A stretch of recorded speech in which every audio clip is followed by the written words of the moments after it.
जब आपकी सारी सेंस ऑफ आइडेंटिटी होती है ना, सेल्फ जिस चीज़ से आप एसोसिएट करते हो, अपने को आइडेंटिफाई करते हो, जब everything goes away in one go, वो होता है हार्ट ब्रेक।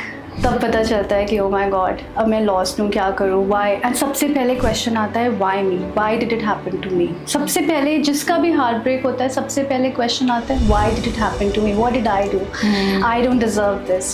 सो जब वो आया उस टाइम पे काफ़ी लो फेस था वो, लेकिन वहाँ मैंने सोलो ट्रैवल स्टार्ट किया क्योंकि मुझे लगा कि यहाँ से तो निकलना पड़ेगा। ये जो प्लेस है, जिस space that I am right now feeling, everything that I am feeling, ये तो अभी सस्टेनेबल नहीं है। I need to get out of this place.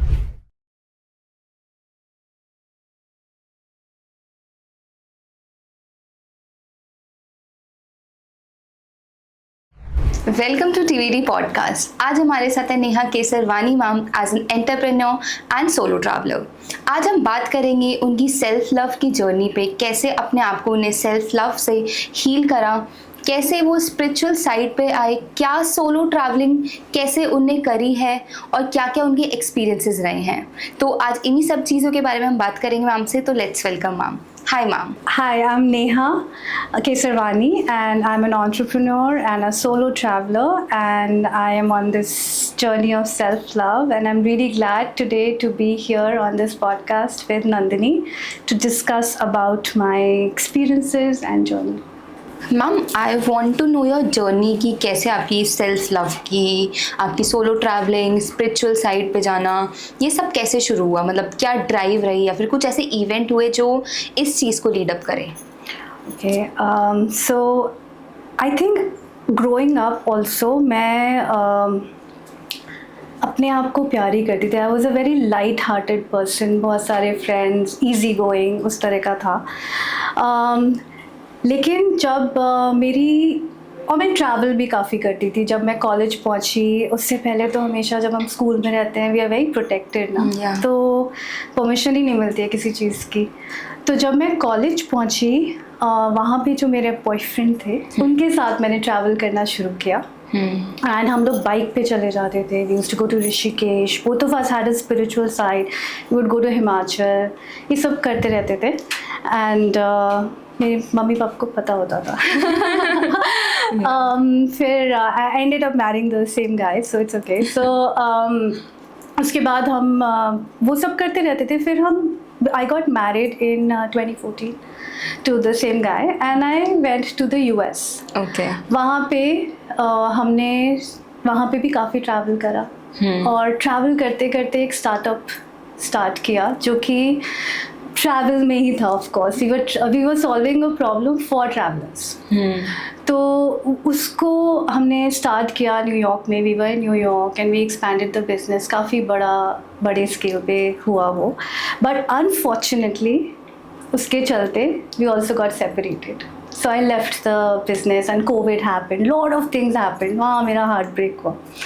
उसके बाद से जब आपकी सारी सेंस ऑफ आइडेंटिटी होती है ना, सेल्फ जिस चीज़ से आप एसोसिएट करते हो, अपने को आइडेंटिफाई करते हो, जब everything goes away in one go, वो होता है हार्ट ब्रेक।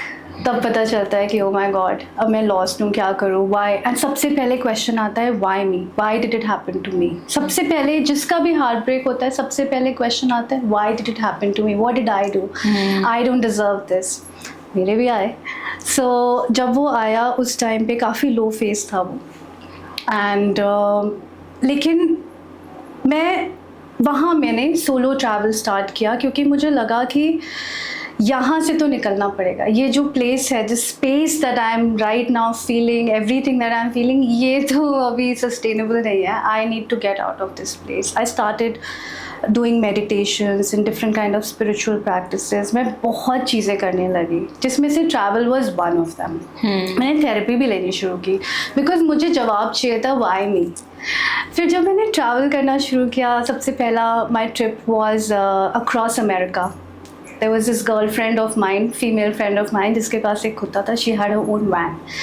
And उसने मेरे को बोला चलो न्यूयॉर्क से चलते हैं new Mexico by van. 5-day drive, and we lived there for a month with Native Americans. That's where I started to learn कि लोग कितने सारे हैं दुनिया में. There's a life beyond me.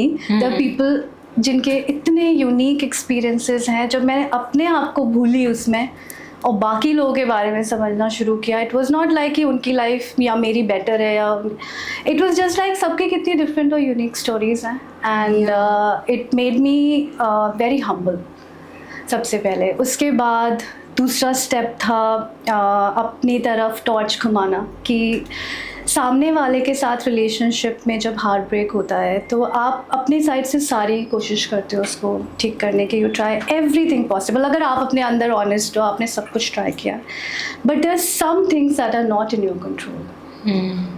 वो उन्हीं के कंट्रोल में था और उसके रीजंस आपको शायद कभी नहीं मिल पाएंगे, तो उसको नहीं ढूंढना है. आप जब अपनी तरफ टॉर्च करोगे और सोचोगे कि what could I have done differently, is when your self love journey starts, when your healing journey starts. वो बहुत डिफ़िकल्ट होता है करना, क्योंकि उसमें आप ओनरशिप ले रहे हो, उसमें आप अपनी रिस्पॉन्सिबिलिटी ले रहे हो, and then you do whatever you need to do to feel better, to feel free of that heartbreak. So I think that's how my journey started, and then healing journey is, I think it's for life, it keeps going on. तो ma'am after your heartbreak तो कैसे आपने आपको ऐसे अपने आप को put together करके आप ऑन अ राइट ट्रैक लाए, क्योंकि बहुत ज़्यादा पॉसिबिलिटी होती है कि लोग ऑन अ डिफरेंट ट्रैक निकल जाते हैं, मतलब basically anxiety, depression, over thinking, या कमरे में ही रहेंगे और उसी को भूलना नहीं चाहते. एक पॉइंट पे आके उन्हें वो प्रोसेस भी वो एंजॉय करने लग जाते हैं. Yes, that's a very good question actually. तो उस कैसे आप उस राइट ट्रैक पे गए? It's a very good question and very good observation, because लोग enjoy करने लगते हैं उस sadness को, उस depression को.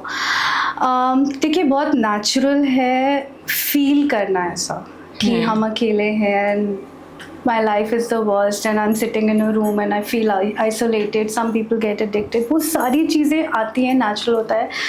But एक point पे आपके अंदर की एक will होती है यार, वो एक आवाज़ होती है जो कि आपके इस sadness से बहुत ज़्यादा strong है, जो आपको बस उसको सुनना है, सुनना है, कहना है कि no, but this is not it. इसके बियॉन्ड भी कुछ है, यू नो. उस आवाज़ को इग्नोर मत करो, वो सबको आती है. आई एम नॉट स्पेशल कि मुझे आई और मैं उससे निकल गई, वो आती है. You have to listen to it and every single day you have to listen to it and abide by it. तो फॉर एग्जाम्पल सेल्फ लव जो होता है, it's not about just getting your nails done and going to a spa like people tend to think, right? It is actually sometimes about discipline. अपने आप को रोज़ सुबह उठा के एक योगा क्लास में लेके जाओ और अपनी बॉडी का ध्यान रखो, खाना अच्छा खाओ. You might like junk food when your heart is broken, burger खाने, पिज़्ज़ा खाने, आइसक्रीम्स खाने, बट उस टाइम पे अपने को स्ट्रिक्ट डाइट पे ला के देखो. It's going to be very difficult, but it's good for you. It's good for your body. So that transition, let's say I was fortunate कि मेरे को ऐसे प्यार आसपास भी मिलता है. अकेले नहीं होता यार, कब के आपको सपोर्ट भी चाहिए होता है. ये भी एक्सेप्ट करना होता है that there are so many people that love you, and it's not एक इंसान ने आपका हार्ट ब्रेक कर दिया, उसकी जगह जो 10,000 लोग आपको प्यार करते हैं, उसको याद करो. You know, think about good times, think about be grateful. So मेरी जर्नी में सब कुछ था. मेरी जर्नी में ये ग्रैटिट्यूड प्रैक्टिस भी थी रोज़ की. कभी कभी फील भी नहीं होता था ग्रैटिट्यूड, तब भी ग्रैटिट्यूड देते थे. You know, you pray to God, you ask for direction, you take care of your body, you eat better, you do what is needed to be done, you take rest, you cry if you need to cry. But about crying, like females को आता है वो चीज़, but if I talk about the male side, they don't know how to cry. They don't know how to cry. Yeah, because of the societal pressure, of course, कि जो चीज़ चलती आ रही है उस वजह से उनको ऐसा बना दिया उनका बिल्डअप कि वो नहीं रो पाते हैं. और उनके इमोशन फिर वेंट अप होते हैं अल्कोहल कंजम्पशन, स्मोकिंग, इस चीज़ एस्केप. या कोई ना कोई एस्केप ढूंढते हैं वो. Again like you said, it is societal pressure. लड़के नहीं रोते हैं. मुझे लगता है कि it's not about a girl और अ बॉय. सब ह्यूमन बींग्स के अंदर इमोशंस हैं, और उन इमोशंस को जब तक हम मास्टर नहीं करते हैं तब तक हमें वो सब करना चाहिए कि वो मेच्योरिटी आ जाए, वो इमोशनल मेच्योरिटी आ जाए. व्हाट दैट मीन्स इज़ कि कई बार रोना पड़ता है. कई बार आप उस रोने वाली एनर्जी को चैनल करके क्रिएटिविटी भी कर सकते हो. यू कैन बहुत लोग पोइट्री लिखने लगते हैं. मैं पोइट्री लिखने लगी. मुझे तो पता ही नहीं था कि मेरे अंदर लिखने का टैलेंट है. Before my heart was broken I started writing poetry. I still right. जो मेरे डीपेस्ट इमोशंस होते हैं मैं सिर्फ पोइट्री के थ्रू एक्सप्रेस कर पाती हूँ. And that's for me, that's not for the world also. आप लोग कई लोग आर्टिस्ट बन जाते हैं, तो आपको बस अपने उन इमोशंस को सप्रेस नहीं करना है. अगर आप रोना कंफर्टेबल नहीं फील कर रहे हो रोने में, then you journal, you write, you have art. लोग कुकिंग करने लगते हैं. Just channel it somewhere productive. And ऐसे में लोगों का भी सपोर्ट चाहिए. सब कुछ अकेले it's your responsibility of course, but जो लोग आपको प्यार करते हैं वो आपको सपोर्ट करेंगे. आपको बस उनको कम्युनिकेट करना है that I need support at this point. So I just absolutely believe कि it's not about a boy or a girl. I wish हमारी सोसाइटी में ऐसे ना बोला जाए कि लड़के को रोना नहीं चाहिए. आप बिल्कुल कम नहीं हो रही है मैस्कुलिन, बिल्कुल भी कम नहीं हो रहा आपका masculine side. If you are crying it's okay, but be careful to not cry all the time. Escape करने से आप सप्रेस करो. Suppressing is what causes all the problems.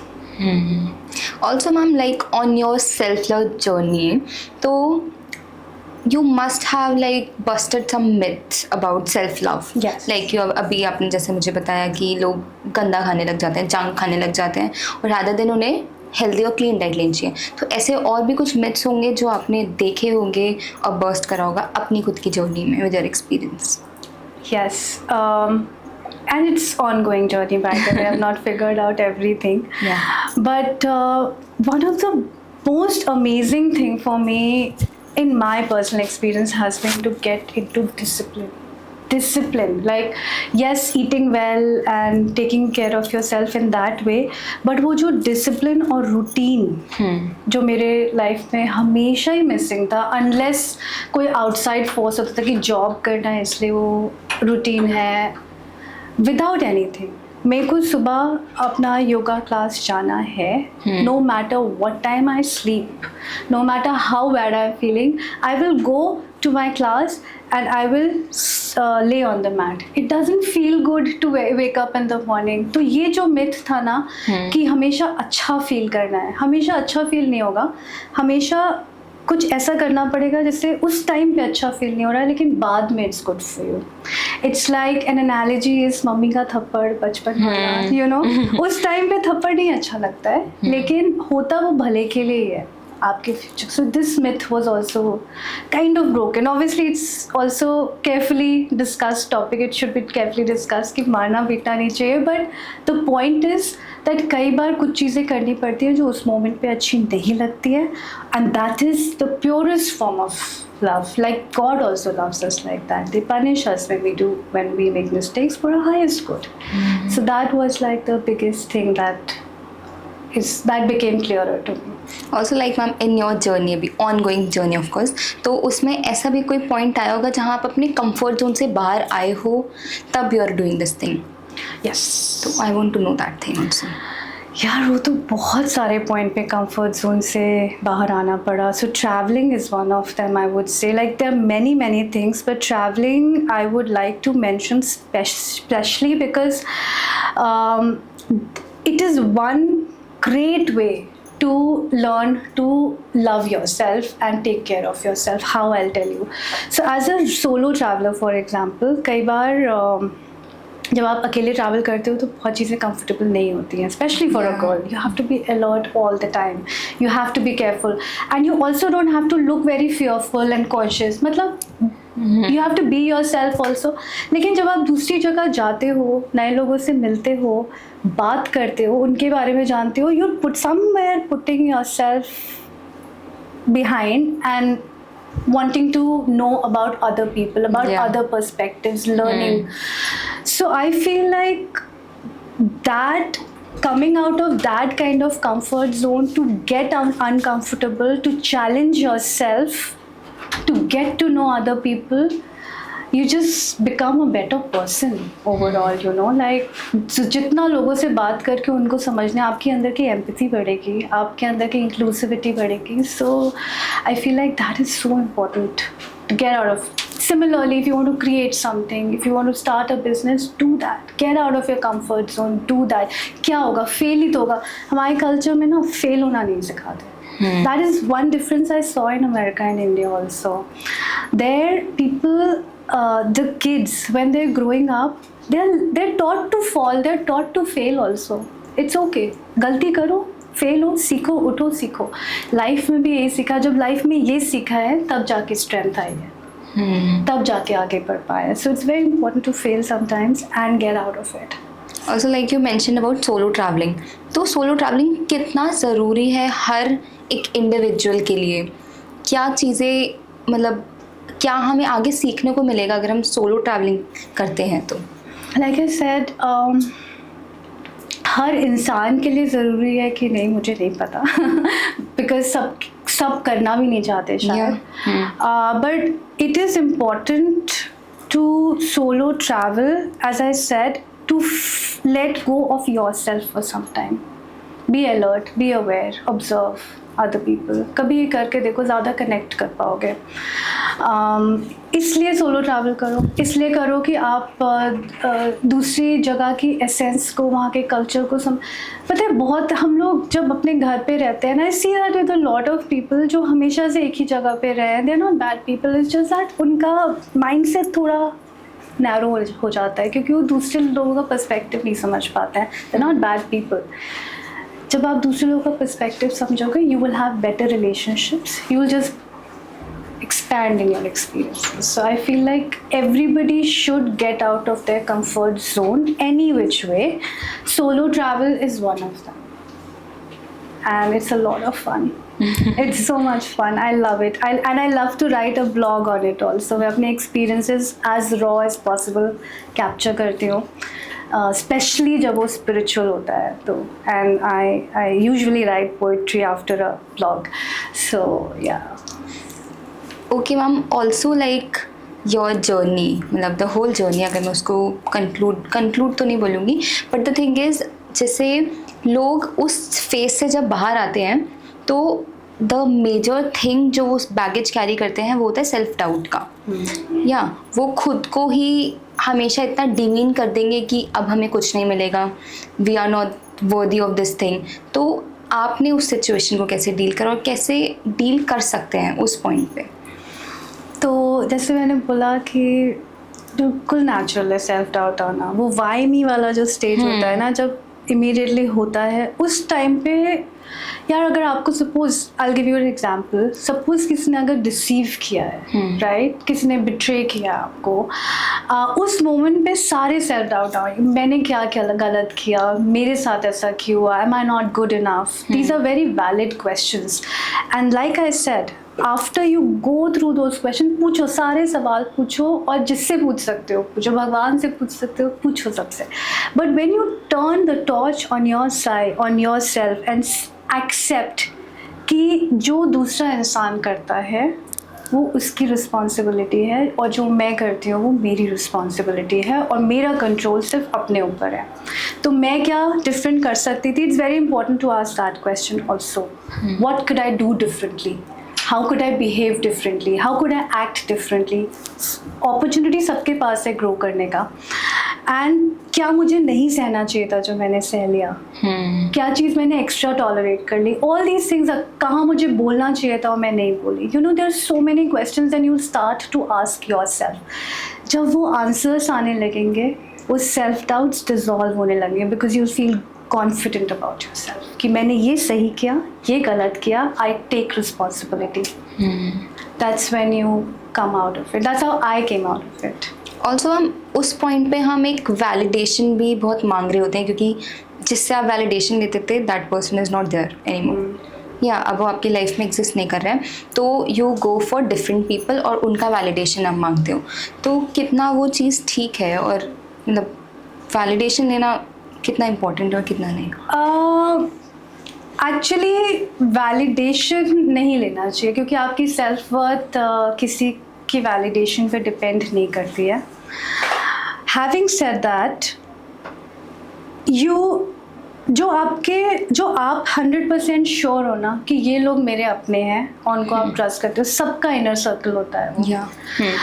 अगर आप उनको देख के समझ पा रहे हो, सिर्फ उन्हीं का वैलिडेशन चाहिए आपको, सिर्फ उन्हीं का रियल सपोर्ट चाहिए. अदरवाइज अगर if you are jumping from one person to another in different relationships seeking the same validation, then you're escaping from taking responsibility. So validation सिर्फ उन लोगों का लो जो आपको सच में प्यार करते हैं, सच में आपकी केयर करते हैं और आपको सही एडवाइस देंगे towards your growth, towards your freedom, towards your let's say for your growth only, because they love you. Also ma'am, in your spiritual journey कभी ऐसा कोई पॉइंट आया जहाँ पे you felt that you are lonely और कोई है ही नहीं अब आपके आसपास? स्पिरिचुअल जर्नी में ऐसा फील हो सकता है, yes, that you are absolutely alone. And वो इसलिए फील होता है क्योंकि आपको लगता है कोई आपको समझ नहीं पा रहा है आसपास. बट मैं एक चीज़ यहाँ पे क्लैरिफाई करूँगी कि there is a difference between loneliness and aloneness. Yeah. Right? Spiritual journey सही मायने में it's a journey alone. Why? Because again you're connecting with yourself. You're turning the torch towards yourself. तो जब आप अपने आप को देख रहे हो, हर इंसान इतना यूनिक है, आपको पूरी तरह से कौन समझ पाएगा? जब तक आप खुद को नहीं समझोगे, आप दूसरे को समझा भी नहीं पाओगे, right? So it's very important that you first understand your self and in those phases it feels like कि आप अकेले हो, लेकिन आपके पास एक्चुअली आँख खोल के देखोगे तो बहुत सारा सपोर्ट है. अगर आपके पेरेंट्स आपको, जैसे my parents and my family is very supportive towards my spiritual journey. उनका फोकस खाली इतना था कि मैं खुश हूँ, दैट्स इट. टाइम लगा वो भी समझाने में कि मैं खुश हूँ, मैं अकेले हूँ बट मैं खुश हूँ. So I had to always assure to them that I am happy and I am good. So they trusted me. And I think वही, अगर आपके पास अच्छा सपोर्ट सिस्टम है तो even while being alone you will not be lonely.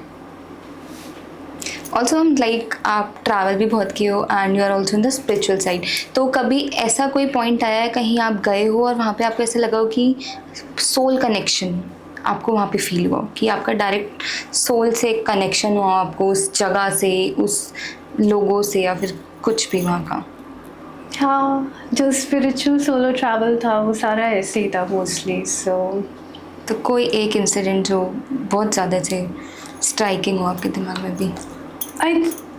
there's so many. I can actually give you महाअवतार बाबा जी है वो परमहंस योगानंद जी के गुरु है, राइट? सो उन्होंने क्रिया योगा स्टार्ट किया था. तो मैं भोवाली में थी, हिमालयस में थी, 1 महीने के लिए रहने गई थी मैं वहाँ पे. And my parents had come with me because they didn't want to leave me alone, so they had taken a different apartment. And one day I just got a dream जिसमें मुझे वो बाबा जी का फेस दिखा, जो कि मैंने कभी देखा होगा किसी बुक में. And I was curious about that and I started researching on it कि मुझे जाना है यहाँ पे, मुझे I have to go. And पता नहीं था, कहीं इंटरनेट पे था नहीं कि कैसे पहुँचना है, क्या करना है. But somehow I was so determined to go to that place. उस गुफा में जाना था कि things just started aligning for me. Somebody showed up, my mama showed up. He said कि तुम्हें जहाँ जाना है मैं लेके जाऊँगा. And हम वहाँ पहुँचे and वहाँ पे उस जगह पे फाइनली हम पहुँचे, ढूंढान के रानीखेत के पास द्वारहट रेंज में. वहाँ पे एक लेडी थी जो एक तरह से आई फील लाइक गार्ड है वहाँ पे, यू नो, उनका छोटा सा हट है. And she is such a wonderful woman and she has her family.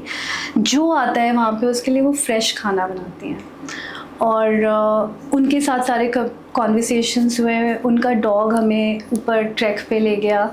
It was just really beautiful and I just sat there and I meditated for some time and came down and उन्होंने मेरे को बहुत सारे blessings दी उन lady ने, और उन्होंने कहा कि तुम दोबारा फिर से आओगी और मैं इंतज़ार करूँगी, something like that. She was very spiritual. She was in love with Baba Ji. You know, she's like Baba Ji मेरे through बोलते हैं and all that. I was very intrigued. I went back, and 2 years later I went again. And the moment I went, she's like, "मुझे पता था तुम आओगी." मैंने कहा आपने मुझे पहचान लिया, because there's so many people who go there.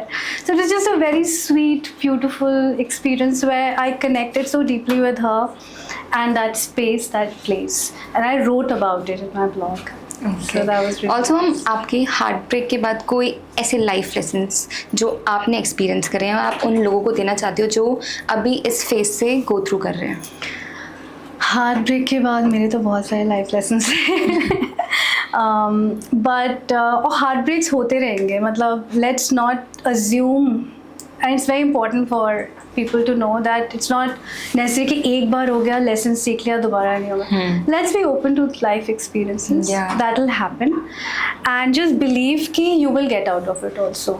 जो लाइफ है is the most beautiful gift that you have, and उसको ज़रूरी है कि आप उसको ऑनर करो. और हार्ट ब्रेक हुआ है किसी एक इंसान की वजह, just remember that there are lot of other people who value you and God values you. So please don't waste your life. You know, just get out of it. Cry, as I said, cry if you need to, journal if you need to, travel if you need to, go for therapy if you need to. किसी चीज़ में कोई बुराई नहीं है. Just do what it takes to get you on your feet again and live again. You know, live your life again, and आप actually end में grateful होगे कि thank God that happened. At one point that thank God will come, where you will say कि अगर वो नहीं हुआ होता तो शायद मैं इतना कुछ सीखी नहीं होती और इतना better नहीं feel कर रही होती अपने बारे में. So I'm talking from my experience, and I'm telling you that my heartbreaks will happen again also, and I'll again get out of it. So that's really important to me. Ma'am also जैसे आप solo travelling बहुत करते हो, कभी कोई ऐसा instance हुआ है जिस वक्त आपको या अनसेफ फील हुआ हो या फिर लगा हो कि अब नहीं करूँगी, या फिर वही एक दिमाग में बस आ गई वो चीज़ की सोलो ट्रैवलिंग है वुमेन के लिए इतनी सेफ नहीं है जितनी कंपेयर टू मेन के लिए है? Yes, 100%, and I think 100% सबके साथ ऐसा होता है. मेरे साथ एक इंसिडेंट काशी में हुआ था, बनारस में, जिसमें I won't describe the incident, but yeah, I felt very scared at that time because it was late at night, flight was cancelled, and मेरे पास जगह नहीं थी रहने की. But एक मेरे लोकल फ्रेंड मैंने बनाए थे, उनकी वजह से मुझे हेल्प मिल गई, but it was very scary. तो ऐसे इंसिडेंट्स किसी के साथ भी हो सकते हैं. लेकिन मैंने एक चीज़ ऑब्ज़र्व की जब मैंने उस इंसिडेंट पे रिफ्लेक्ट किया.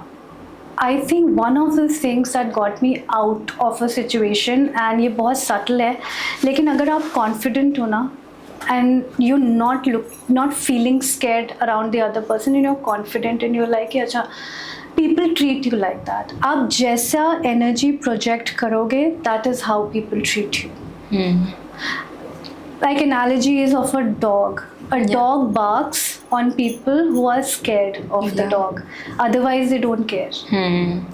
It's really that subtle in my experience, and I think लड़कियों को careful रहना चाहिए, alert रहना चाहिए. Don't go crazy on your solo travel, please. Like just be careful and be alert, but don't look scared. Be open. अगर आपको कहीं पे comfortable नहीं लग रहा है, don't go there. Period. Don't go on lonely hikes. अगर आपको, आप ask for help. Ask for people to come along. You know, solo travel is great when you feel confident about it. If you're not feeling confident about it, there is no need. Please carry your people around with you, and it's okay. Thank you for watching this podcast.